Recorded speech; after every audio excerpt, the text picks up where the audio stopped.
need more nurses in government. Wow. Period, point blank.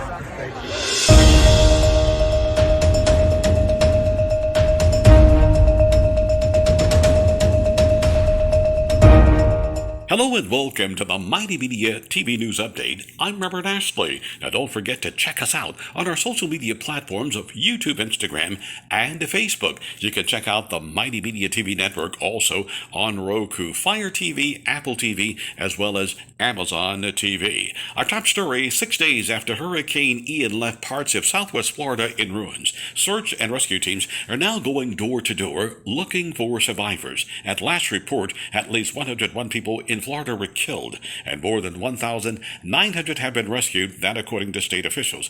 Ian also claimed the lives of 4 people in North Carolina and 3 others in Cuba. In some cases, government officials are dealing with recovery efforts, and they are among those who lost their homes. The devastation brought by Ian likely caused more than $50 billion in damages, and it put a dent in the overall U.S. economic output, that according to many of our nationwide economists.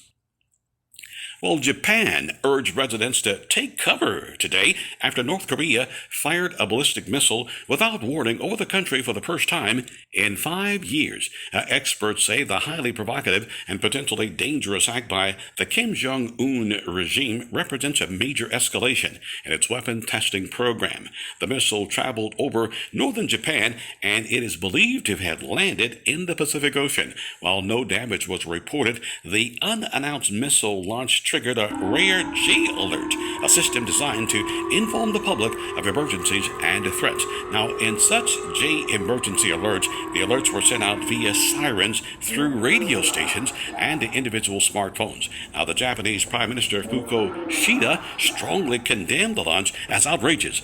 This is North Korea's 23rd missile test so far this year. And once again, you're listening to the Mighty Media News Update. I'm Robert Ashley.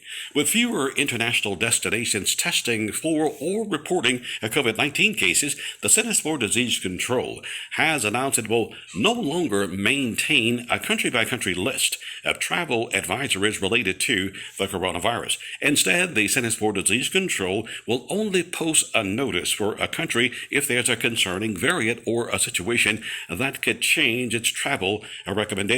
The Centers for Disease Control also issued its first COVID-specific travel notice for China in January of 2020 and has long been updating its advisories list each and every Monday until this week.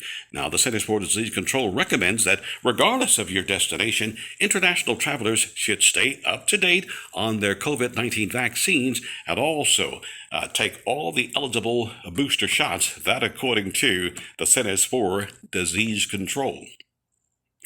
The U.S. Supreme Court's new term is now underway, with a slate of historic cases to decide over the next several months. Recently, the court heard a challenge to the Historic Voting Rights Act in Alabama that bars voting rules that discriminate on the basis of race. Now, race will also be a central theme when the court considers affirmative action in college admissions or whether institutions of higher learning can take race into consideration as a factor when admitting applicants.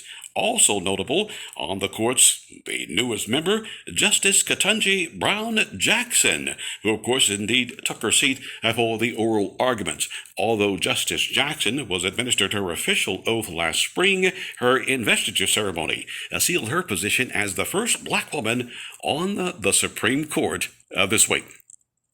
Well, you've been listening to the Mighty Media News Update. I'm Robert Ashley. Now, be sure to check us out on our social media platforms of YouTube, Instagram, and Facebook.